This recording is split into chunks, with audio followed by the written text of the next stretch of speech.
Son las 10 de la noche y es la hora de opinar. Hoy comienza la semana. Como todos los lunes tendremos nuestra mesa de debate con Héctor Aguilar Camín, Jorge Castañeda y Javier Tello. Hoy vamos a discutir el arranque de la nueva legislatura en esta segunda mitad del sexenio que ya empezó con otros cambios en el gabinete. Y para finalizar vamos a analizar las implicaciones del desastroso retiro de Estados Unidos de Afganistán a un día que se cumpla el plazo del retiro total. Así que quédese aquí en Foro TV que ya comenzó la hora de opinar.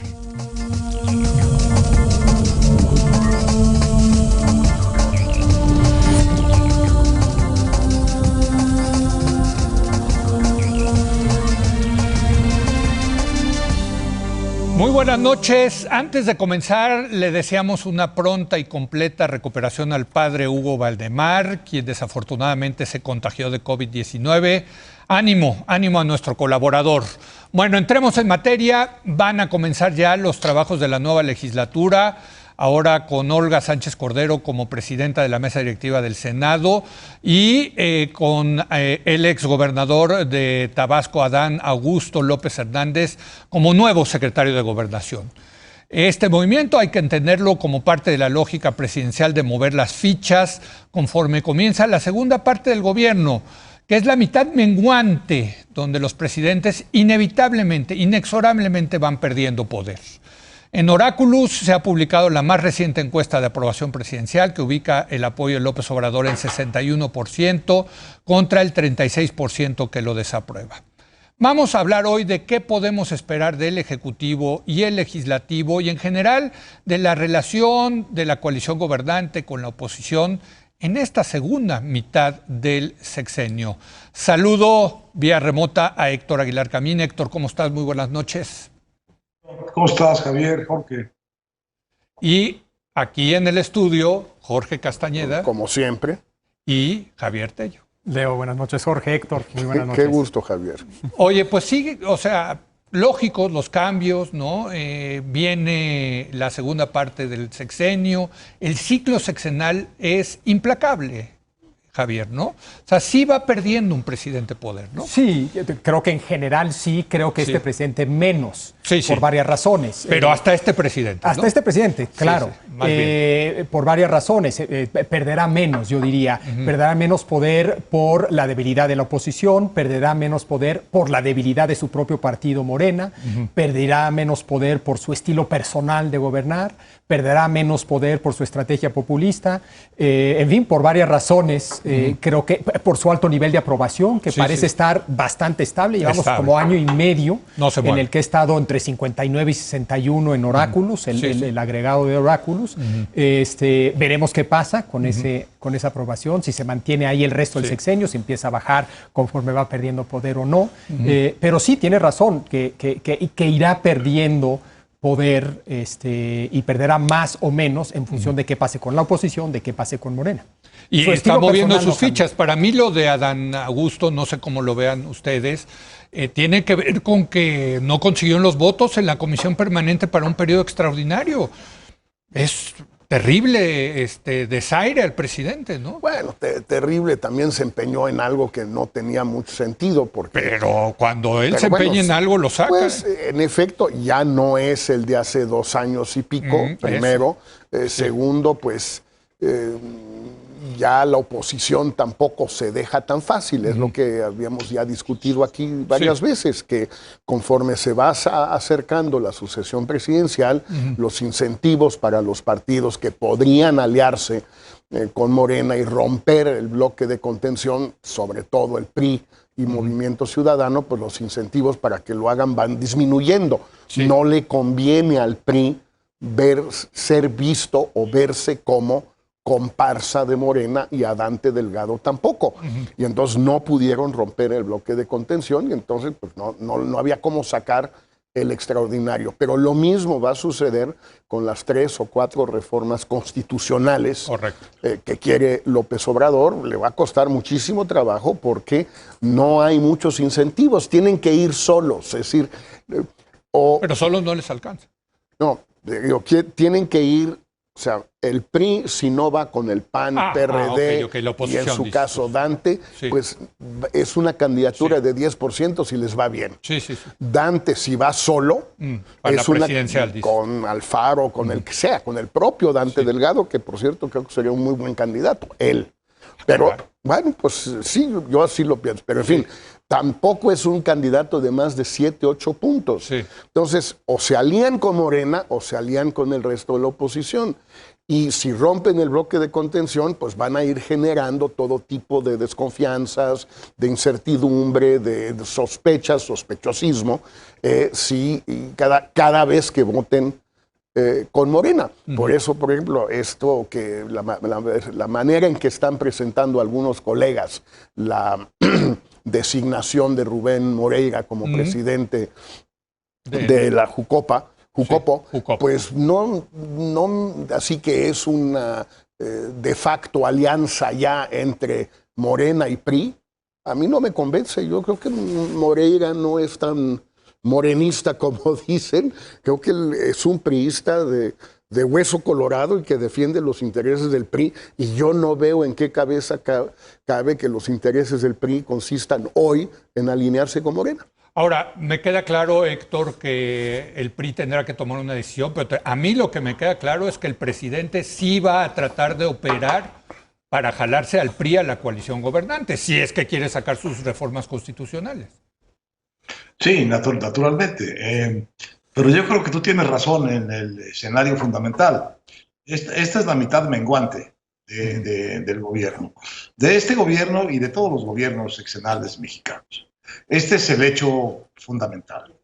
¿Qué es lo que hace, digamos, subraya el carácter menguante de esta segunda mitad del gobierno del López Obrador?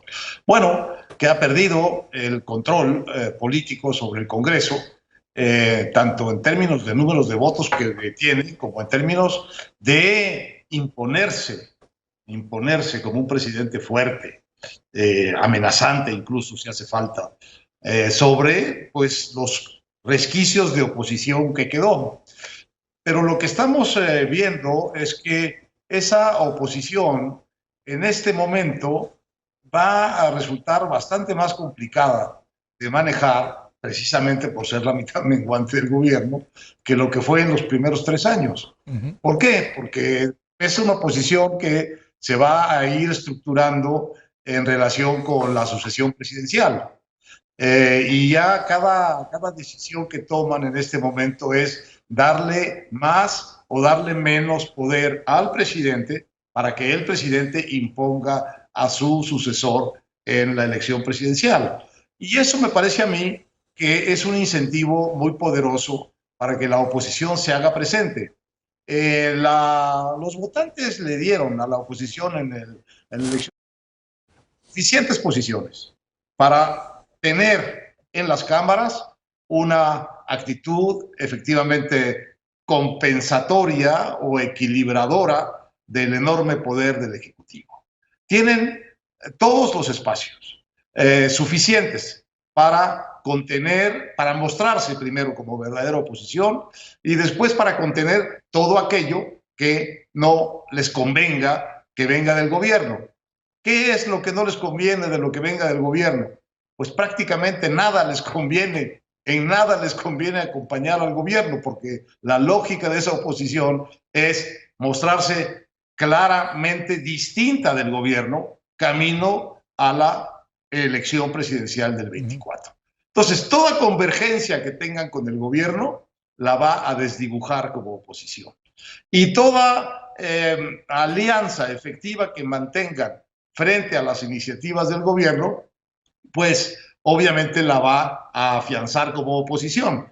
Ahora, si tú me dijeras que del gobierno vienen iniciativas que uno dice, hombre, qué interesante esta ley, estos cambios constitucionales que plantea el presidente para el bien del país, como desbaratar el INE, volverlo a hacer, quitar los plurinominales, como echar para abajo la reforma eléctrica y darle todo el poder a CFE y a las energías sucias y darle toda la policía y la Guardia Nacional al ejército, si tú dijeras, esas son cosas, hombre, que son muy interesantes para el país, no, son cosas profundamente polémicas y algunas verdaderamente lamentables. Entonces, si la oposición no empieza por asumirse como oposición, lo que le va a suceder, pues es que va a volver a desaparecer como oposición. Me parece que la lógica de la mitad menguante del gobierno indica que lo que va a tender a suceder es que esa oposición se haga presente como tal. Yo creo que, de hecho, ya se hizo presente con esto que les comentaba del periodo extraordinario en la Comisión Permanente, la idea que tenía Morena, el PT y el Verde de hacer una sola, un solo bloque para agandallarse todos los puestos ahí en la Cámara de Diputados, no está pudiendo. Y me parece que ahí es donde, eso yo creo que es lo que explica el cambio en gobernación, cambio en los operadores políticos, ¿no te parece? Sí, aunque yo te diría que supongo, quien no llega sé. a gobernación no es una persona con un perfil que tú es digas, que no sabemos. Viene a arreglar ese problema Sí. que señalas. Yo no lo veo. Es que nadie sabe, ¿no? Pero es que nadie lo conoce. Bueno, ¿no? si quieres ahorita hablamos de Sí, ese sí, cambio, pero hablando, yo estoy de acuerdo en que yo en su momento pensé que Morena y sus aliados no iban a ganar una mayoría calificada, pero iban a estar lo suficientemente cerca para poder seducir a 2 o 3, a los suficientes, a los que fueran necesarios, que iban a ser pocos. Pero seducir 50, es una palabra 50. muy generosa, Javier. Y que veo que te estás volviendo magnánimo en tu estancia en San Diego. Qué gusto, que me da gusto, me da gusto. Seducir porque quiero pensar lo mejor Sí, no. de la relación entre partidos en el Congreso. ¿Cómo se pega lo políticamente correcto? ¿Cómo se pega, Leo? Pero 50 está... 52. 52 está muy, muy complicado, ¿no? En ese sentido, el argumento de que no le conviene a ningún partido en bloque irse con López Obrador ya empieza a funcionar.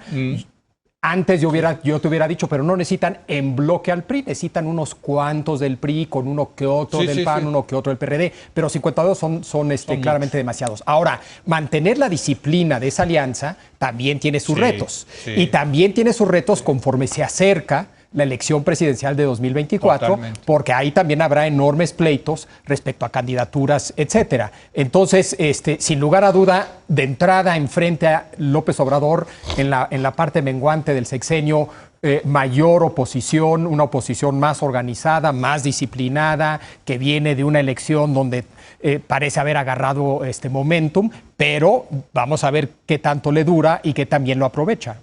Y la disciplina en la coalición gobernante, porque con estos números también necesita al PT y al Verde. No es uno u otro. Son más seducibles. Digo, en el lenguaje de Javier, desde luego. Son seducibles, pero van a cobrar caro el amor. Es otra palabra la que y sobre todo porque también algunos de estos posibles candidatos de Morena, que no quede de Morena, a lo mejor está tentado en usar esos partidos para lanzarse en el 2024. Entonces, esa dinámica también va a estar ahí presente, Jorge, ¿o no? Sí, aunque, insisto, igual que con la oposición, es decir, si un Monreal o un Ebrard quieren irse con el Verde o con Movimiento Ciudadano solos, son candidaturas de 7, 8 puntos, no son... Mira, Monreal es un hombre muy inteligente, un político muy experimentado y todo lo que tú quieras, pero así Barack Obama, no, o sea, no lo veo de repente. Y Ebrard, bueno, es decir, arrancando con ese, porque eso es con lo que arrancan, es lo que tiene el partido. Que le sumen 10 puntos al partido. Bueno, para el partido sería buenísimo. No, para el partido o sea, sí. Para el PT o el Verde, un candidato de 10 puntos te lo compran ese día. Pues sí, pero pues no se ven los números, ¿eh? No se ve y no sé. Digo, no sé si Héctor quiere decir algo, si quieres ahorita. Héctor. Bueno, la otra cosa que está también por verse es si se va a mantener realmente Morena como un frente muy unido. Y si no, va a haber ahí, como está viendo ya, pues candidatos o aspirantes presidenciales pues que no estén de acuerdo con la selección que va a hacer el presidente.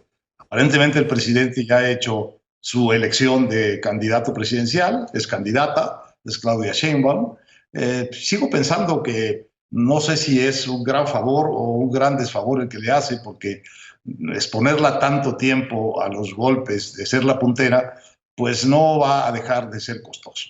Pero el hecho es que estamos viendo con toda claridad pues, que hay muchos inconformes adentro. Uno de ellos es Monreal, el otro pues más discreto, pero no tan discreto tampoco, es Marcelo Ebrard.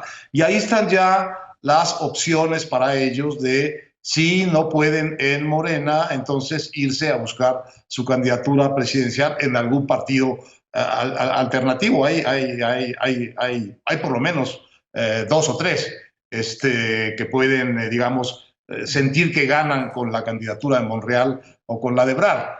Yo creo con Jorge que serían candidaturas presidenciales que no tendrían en ningún sentido, digamos, la cantidad de votos, ni siquiera la mitad de los votos que consiguió López Obrador. Pero lo mismo creo de Claudia Sheinbaum. Creo que todos los candidatos que podemos ver hoy en el horizonte con esta alineación partidaria, pues son candidatos que difícilmente van a estar por encima del 30% de los votos. Vamos a ver cómo se alinean, pero en principio a mí me parece que lo que la elección de junio dejó bien claro es que el siguiente candidato presidencial, sea de Morena o sea de algún otro partido, difícilmente va a ser un candidato que vaya por allá, que vaya muy por arriba del 30%, y por tanto lo que probablemente vamos a tener a partir de 24 pues es un gobierno dividido muy seriamente, con un presidente que va a tener probablemente la tercera parte del Congreso y todo lo demás va a ser sujeto a negociación. ¿Tú querías decir algo? Sí, yo diría que hay bastante volatilidad por todas las razones ya señaladas. En ese sentido, me cuesta trabajo de entrada dar por hecho que una candidatura de Ebrard o Monreal o de quien sea con Movimiento Ciudadano es de 5 o 7 puntos. Yo creo que hay escenarios donde de repente esos candidatos pueden llegar mucho más lejos. Incluso se vuelve posible empezar, voy a usar una palabra que espero le guste a Jorge, fantasear con la victoria. Y digo fantasear porque yo con ustedes coincido que sería poco realista. Sin embargo, no puedes fantasear con una candidatura de 5 puntos, pero si empiezas allá a ver 15, dices, no, yo sí puedo llegar de 15 a 30 o 35 en una de esas. Es decir, si Morena, como dice Héctor, se divide o quedan peleados, vamos a decir que la alianza medio se mantiene, les doy eso, pero lanzan a un panista, a Anaya. Y eso no convence a muchos perredistas y a muchos priistas que querían a alguien más. Y esos votos quedan muy sueltos. Quedan votos sueltos de Morena, quedan votos sueltos del PRI, quedan votos sueltos del PRD, que en una de esas Monreal o Ebrard podrían jalar con una candidatura independiente, entre comillas. No quiero pensar que sería el Verde, porque creo que eso no... Claro que el Verde va a pero quiero pensar que no, que sería Movimiento Ciudadano. No, pero si no pueden tener en efecto, dos, Javier, ser uno. Sí, en efecto, quisiera pensar que sería Movimiento Ciudadano, pero podría ser el Verde o el PT, ¿no? Yeah, yo tengo la impresión que más que una decisión de Morena, lo que vamos a ver, ya estamos viendo y vamos a seguir viendo, son las patadas de abajo, arriba, por encima, del lado de la mesa, entre los de Morena. Porque la mejor opción para Monreal o para Ebrard no es irse, Morena, es ser de Morena. Claro. Y la mejor manera de lograr eso es destruir a Sheinbaum. Sí. Y la mejor manera de destruir a Sheinbaum, y en eso Ebrard se pinta solo. En la escuela de Manuel Camacho es la mejor escuela, mucho mejor que Harvard o cualquier lugar de esos. O sea, para hacer dirty tricks, o sea, no había nadie como Manuel Camacho y no hay nadie como Ebrard. Nixon era un... Bueno, Monreal no pobre, se queda no atrás, sé, pero no tiene la... aliados juntos en contra de Sheinbaum. Hombre, sí. Este incidente lamentable, espantoso hoy de la golpiza vamos a hablar de a Lía Limón a la entrada de la asamblea hoy, en el DF, lo puedes leer de muchas maneras, pero es el típico episodio. No quiero reducirlo a un incidente porque es mucho más grave, pero típico episodio de cuando uno se hacen fregaderas a otros usando a la policía. A ver, la policía del DF Ya empezamos con las conspiraciones. Pues, a ver, pero me gusta, me gusta esa hipótesis. Pero eso es, acuérdate, desde Uruchurtu. Sí. O sea, estas son las cosas que suceden. Sí. O sea, ahorita yo no creo que nadie se vaya a escindir de Morena. Sí, porque Claudia queda pésimo, ¿no? Hoy, jefa de gobierno, queda pésimo. O sea, sí. Entonces, a ver, ojalá acelere el informe definitivo de los noruegos para poder revirarle a Ebrard, por lo menos. Ese tema. Urge. Ahora, Héctor, a mí me llama mucho la atención que, digamos, en el libro de texto de los presidentes, en esta segunda parte del sexenio, la parte menguante, siempre trataban ellos de aguantar lo más posible el tema de la sucesión presidencial, ¿no? Sobre todo de su partido. Ahora ya no eligen presidente, eligen candidato de su partido. ¿Cómo interpretar, Héctor, que es el presidente López Obrador, el 5 de julio, un mes después de las elecciones, que abre el juego sucesorio? ¿Cómo interpretarlo? ¿Cómo interpretar lo que tú dices, que es este destape, medio destape de Claudia Sheinbaum, que la puede llevar a estas situaciones? En fin, ¿cómo lo ven ustedes, Héctor? Bueno, yo creo que que está muy en el estilo de lo que López Obrador sabe que es su fortaleza, que es estar en campaña. Él, a diferencia de los presidentes de otras mitades menguantes que recordamos, él es un presidente que está en campaña. Él es un presidente que está promoviendo una elección nacional, un plebiscito a su favor. Él quiere ir a un plebiscito de revocación de mandato y quiere que, por cierto, Olga Sánchez ya tuvo su primer desencuentro con Monreal a propósito de esto, quiere volverlo un plebiscito de ratificación de mandato. Solo que eso no es lo que dice la ley. Lo que dice la ley es que es revocación. Por tanto, tiene que ser convocado como por aquellos que quieren que el presidente no siga. Uh-huh. La pregunta que formuló Monreal y que quiere Morena es en el sentido de ¿quieres tú que siga el presidente? Bueno, esa pregunta no va con la ley, porque la ley dice lo contrario. La pregunta tiene que ser ¿quieres que deje su mandato López Obrador porque le has perdido la confianza? Esa es la pregunta. Entonces, el único que está empeñado en la campaña y en el plebiscito de revocación de mandato es el presidente. Es una cosa muy extraña de un primer mandatario que está tratando de poner una ley que se usa para atacar al que está en el poder y para removerlo del poder. Es el más interesado en que esta revocación se dé. ¿Por qué? Pues porque él se siente capaz de revitalizar, lo sugería Javier en su primera intervención, de revitalizar su mandato, de fortalecer sus últimos años en el poder, de ser un verdadero guía, un verdadero patrono efectivo de la candidata o el candidato que decida finalmente tener, y finalmente de ser un presidente con poder transeccional a través de su candidato elegido. Entonces, él necesita estar en campaña para conservar la fuerza y para que la mitad menguante no sea tan menguante o tenga un crepúsculo con un candidato que le gusta a él, una candidata que le gusta a él, para que, ganando eso, él también gane de alguna manera el derecho a una especie de maximato o de poder transeccional sobre su hechura presidencial. Sí. Bueno, vamos a hacer una breve pausa. Seguimos con este tema. Llegó la parte menguante del sexenio. Se están moviendo muchas cosas, tanto en el Ejecutivo como el Legislativo. Pero antes de ir a la pausa, quiero decirle que recibimos unas precisiones del Consejo de la Judicatura Federal en relación a la mesa que tuvimos la semana pasada sobre el futuro del Poder Judicial. Por ser un tema de interés para nuestra audiencia, a continuación la citamos brevemente. Uno, es importante precisar que de las 25 o 26 controversias que comentamos aquí y que están pendientes de ser resueltas por la Suprema Corte, no se han podido resolver, pues en la mayoría de estos casos son los ministros que tienen a su cargo la elaboración de los asuntos quienes no las han enviado para resolución al Pleno, por lo que no puede el presidente de la Corte poner a discusión temas que no le han sido circulados. Segundo, en caso de que hubiera alguna duda, precisamos que la Suprema Corte no tiene facultad alguna para traer casos como el de Rosario Robles, que precisamente se encuentra con un juez de primera instancia. Hasta acá esta aclaración. Ahora sí, vamos a la pausa y regresamos.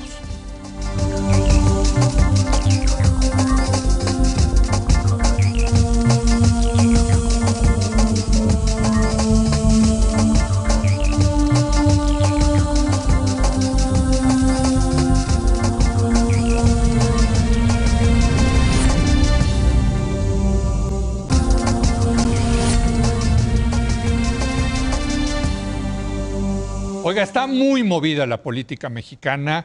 Comienza la segunda parte del sexenio, la parte menguante, muchos cambios en el Ejecutivo. Desde luego entra la nueva legislatura el próximo 1 de septiembre con nuevos equilibrios. Y bueno, hablábamos, Javier, del propio presidente López Obrador el 5 de julio, un mes después de las elecciones. 3 años antes de las elecciones, abriendo la sucesión presidencial. En efecto, yo creo que yo agregaría a lo que ya dijo Héctor, que creo que tiene toda la razón de que es un presidente que se siente cómodo en campaña, así es como mejor funciona, etcétera. Yo agregaría también que es una manera de controlar el proceso de Morena. Sí. Es decir, si algo ha pasado en sexenios pasados es que alguien del partido se le adelanta al presidente.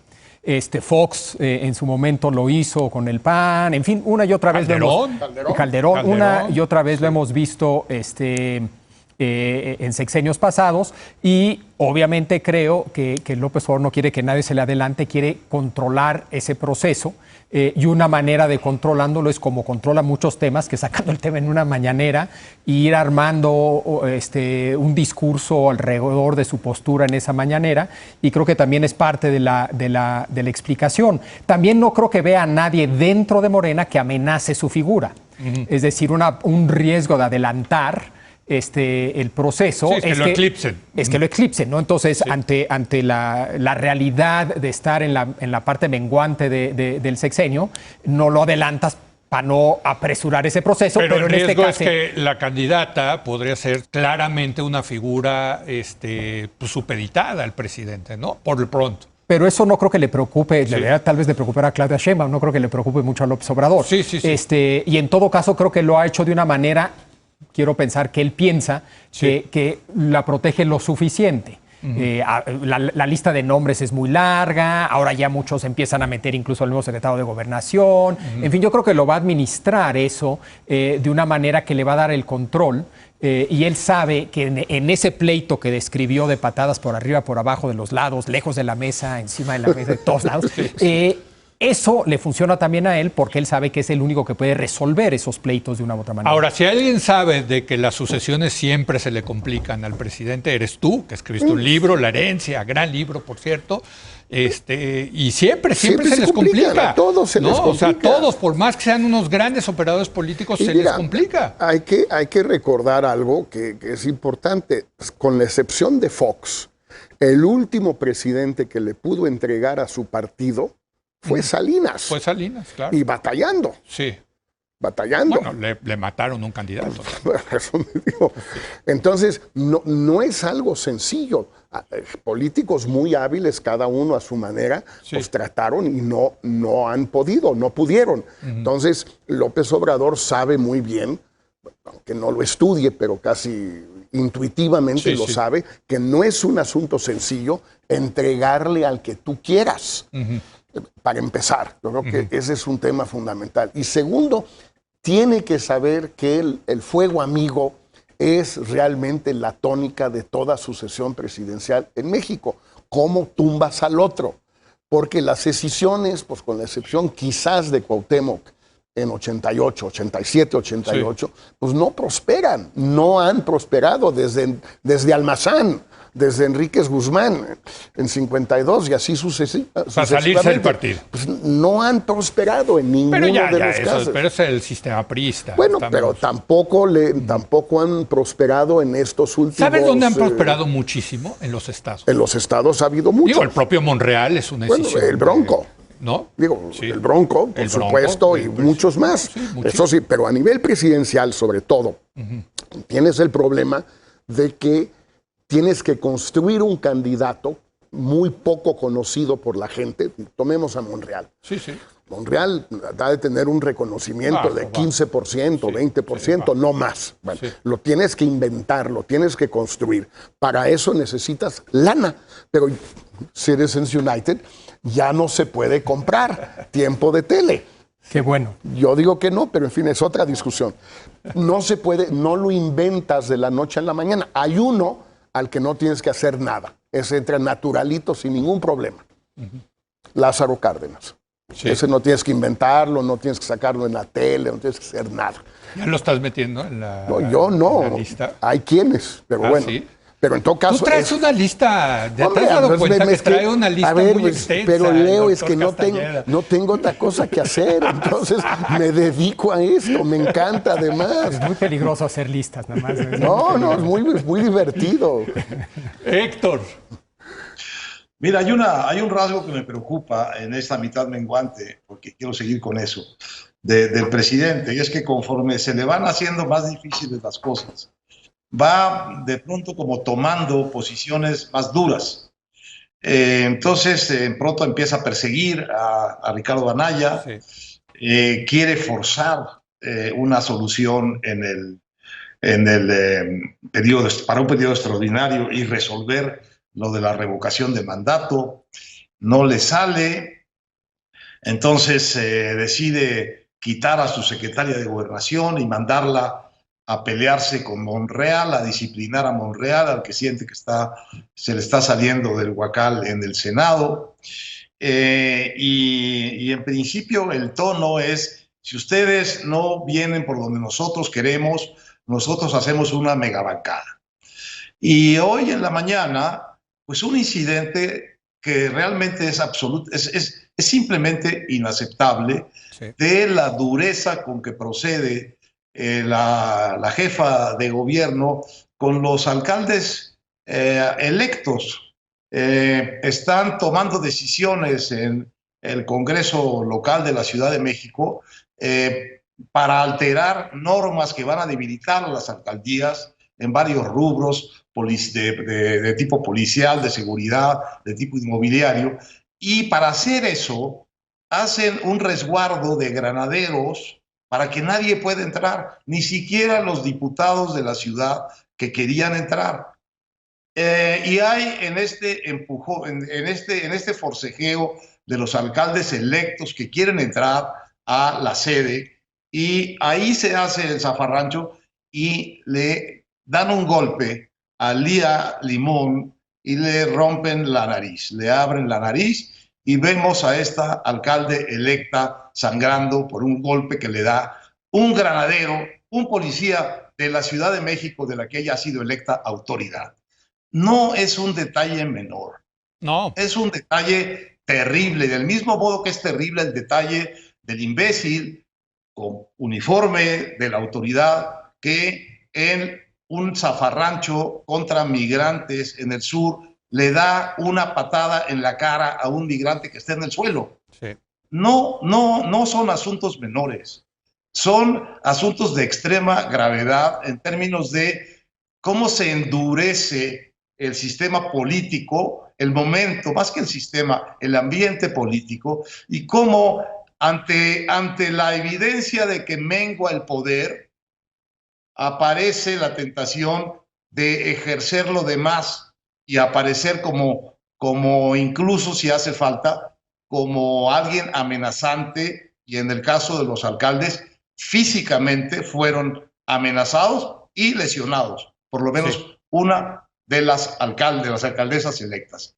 Esto no es menor, esto es algo que tiene que echarse para atrás, porque puede llegar muy lejos, porque está muy caliente, está muy enojado por muchos momentos el presidente, están muy enfrentadas las corrientes políticas y apenas vamos a entrar verdaderamente en el periodo del pleito a muerte, de las patadas bajo la mesa, de los golpes en la calle, de las trampas. Apenas vamos a entrar al callejón caliente.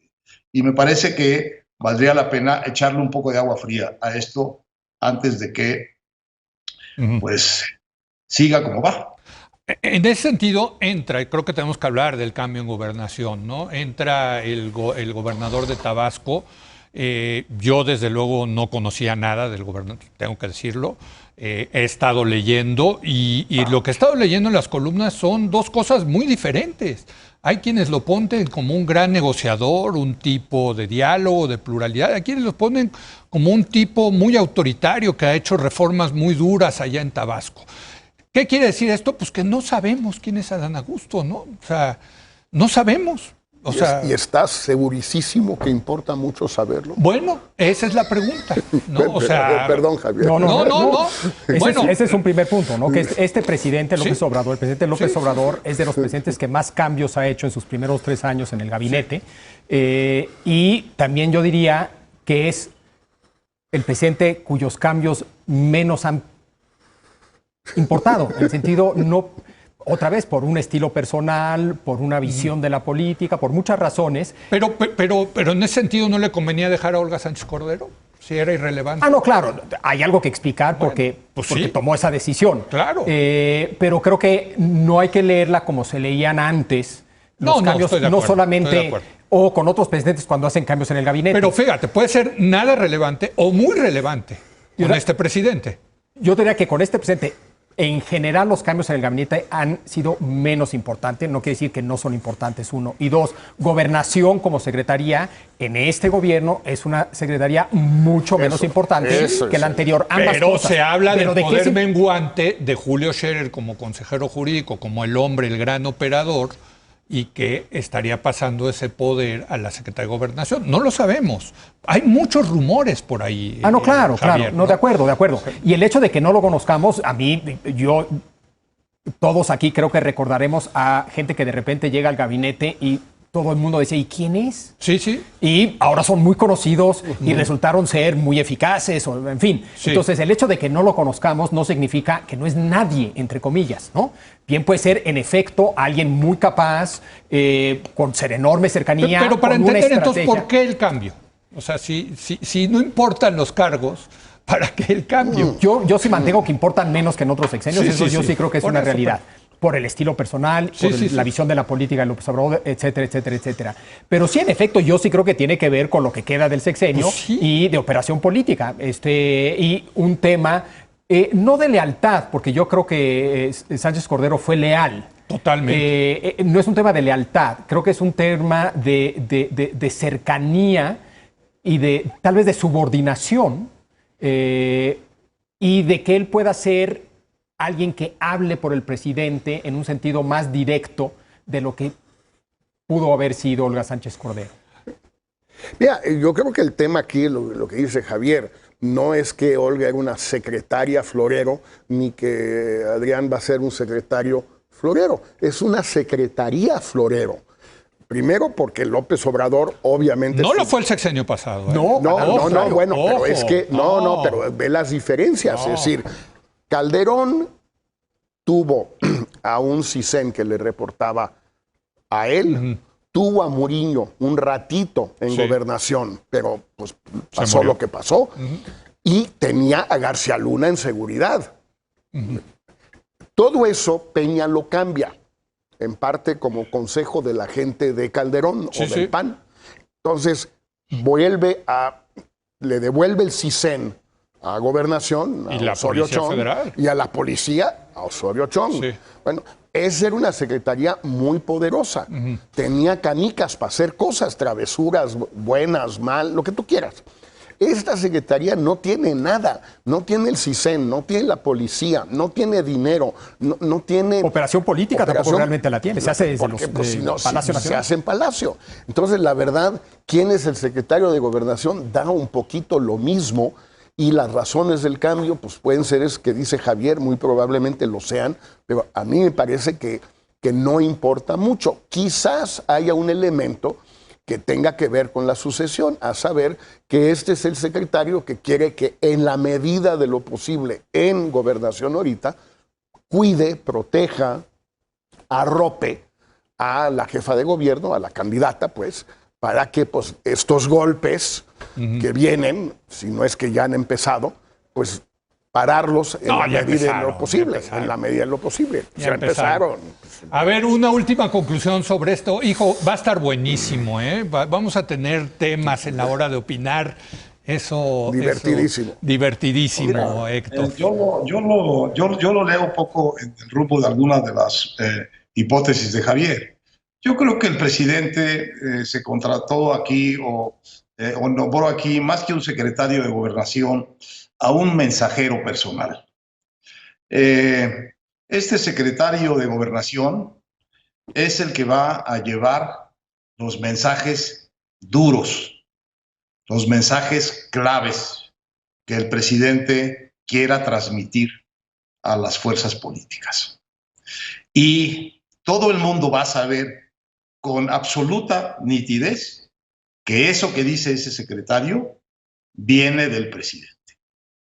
Y que detrás de lo que dice ese secretario está lo que está queriendo hacer el presidente. Y esa es la función, me parece a mí, más clara hasta ahora que va a cumplir este señor, porque va a tener que llevar mensajes muy duros que dudo mucho que Olga Sánchez Cordero hubiera podido llevar sin pestañear. Pero entonces es un cambio importante. Lo que estás diciendo es un cambio importante, Héctor. Va a ser el mensajero, es la voz del señor. El Luca Brasi. Cuando el secretario de Gobernación le llame a un senador y le diga, usted, ¿por quién va a votar? Porque nosotros queremos que usted vote de esta manera, y ya sabe usted los expedientes que hemos cruzado entre nosotros. Ese mensaje es como si lo emitiera el presidente, con una enorme ventaja, que no lo emite el presidente. Lo emite un señor que está en medio, pero es el mensajero, digamos, de la transmisión directa de la voluntad del presidente. Y en ese sentido, creo que va a ser un secretario de Gobernación muy distinto de todos los que hemos conocido, cero aspiración presidencial y lealtad absoluta hasta que le alcance la tabasqueñidad y también se pelee con el presidente. Pero por lo pronto, mensajero 5G. Pues ahí está, es lo que está diciendo Héctor, es que sí es un cambio entonces importante, relevante. Yo te diría que la función necesariamente existe en todas las presidencias, el de transmitir mensajes, ¿no? No lo tenía antes Olga Sánchez Cordero, ahora lo va a tener el secretario de Gobernación. O sea, lo tenía el Scherer, ¿no? Exacto, pero la función no es que no existiera esa función. En ese sentido no es importante porque surge un nuevo rol. O Esquer. Perdón, nos tenemos que ir a una pausa. Más que Scherer incluso. Bueno, estuvo bueno esto. Vamos a una breve pausa. Vamos a hablar del desastre de Afganistán. Qué bárbaro, qué cosa Estados Unidos, qué retirada, en fin, y cuáles son sus implicaciones. Regresamos.